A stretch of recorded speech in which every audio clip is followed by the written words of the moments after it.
আসসালামু আলাইকুম ওয়া রাহমাতুল্লাহি ওয়া বারাকাতুহু। ইন্নাল হামদুলিল্লাহ ওয়াসসালাতু ওয়াসসালামু আলা রাসূলিল্লাহ, আম্মা বা'দ। ইয়া আইয়ুহাল্লাযীনা আমানু তুবু ইলাল্লাহি তাওবাতান নাসুহা। সম্মানিত দর্শক মণ্ডলী, যে যেখান থেকে দেখছেন সকলের সুস্বাস্থ্য কামনা করছি। আল্লাহ রাব্বুল আলামিন সকলকে সুস্থ ও সুন্দর রাখুন, এই দোয়া রাখছি। আল্লাহ রাব্বুল আলামিন আমাদের সকলকে সুস্থ রাখুন। আর আমরা আজকের আমাদের আলোচনা আমরা করছি, বিভিন্ন বিষয়ের আলোচনা আমাদের বিভিন্ন মিডিয়াতে রয়েছে।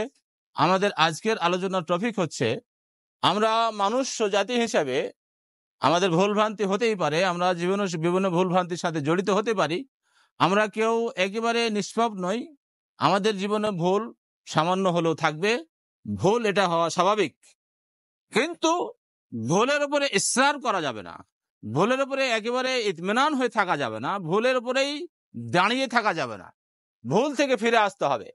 এজন্য আল্লাহ রাব্বুল আলামিন তার বান্দাকে বিভিন্নভাবে বিভিন্ন সময়ে উৎসাহিত করেছেন, ইয়া আইয়ুহাল্লাযীনা আমানু তুবু ইলাল্লাহ। এভাবে বহু আয়াত আল্লাহ বলেছেন, হে আমার বান্দারা, তোমরা তওবা করো, আমার কাছে ফিরে আসো। তওবাতুল ফিরে আসা।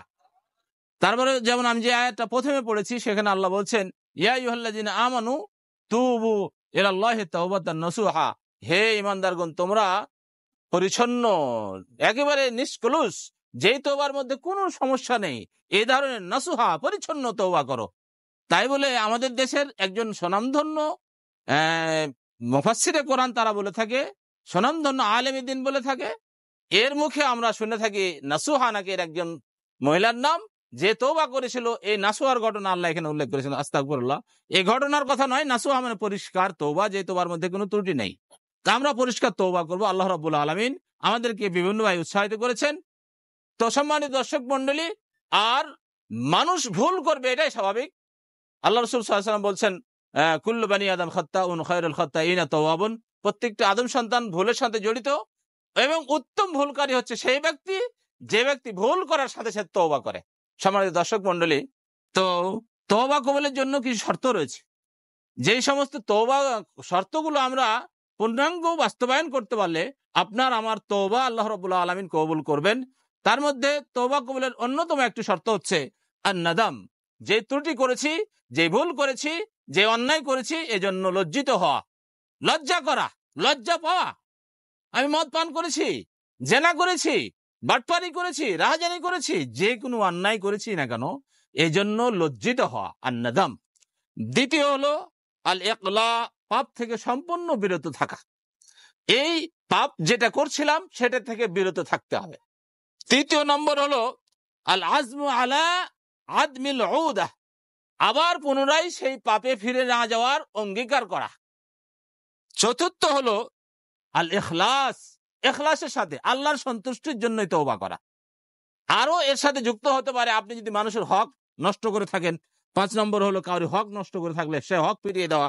6 নম্বরে হলো আপনার গড়গড়া অর্থাৎ মৃত্যু উপস্থিত না হওয়ার আগে তওবা করা, পশ্চিম দিক থেকে সূর্য উদিত না হওয়ার আগে তওবা করা। এই যে মাত্র 5-6টা শর্ত বলা হলো, এই 6টা শর্ত যদি আপনার তওবার মধ্যে পাওয়া যায়, তাহলে আশা করা যায় আল্লাহ রাব্বুল আলামিন আপনার তওবাকে কবুল করবেন এবং আপনাকে পরিষ্কার মানুষ হিসেবে গণ্য করা হবে। আল্লাহ রাসূল সাল্লাল্লাহু আলাইহি ওয়াসাল্লাম বলছেন, আত-তাইবু মিনাদ যামবি কামান লা যামবা লাহু। গুনাহ থেকে তওবাকারী ব্যক্তি যেন একেবারে নিষ্পাপ হয়ে গেল, কোনো গুনাহ নেই। কামান লা যামবা লাহু, যার কোনো গুনাহই ছিল না। অতএব এভাবে পরিষ্কার নিষ্কলুষ একেবারে যেই তওবার মধ্যে এই উল্লেখিত 5-6টি শর্ত পাওয়া যাবে। মূলত 3টি শর্ত সবচেয়ে গুরুত্বপূর্ণ। একটা হলো নাদাম, মানে লজ্জিত হওয়া, পাপ থেকে বিরত থাকা, এবং পুনরায় সেই পাপে না যাওয়ার দৃঢ় অঙ্গীকার করা, এবং আল্লাহ সন্তুষ্টির জন্য ইখলাসের সাথে তওবা করা।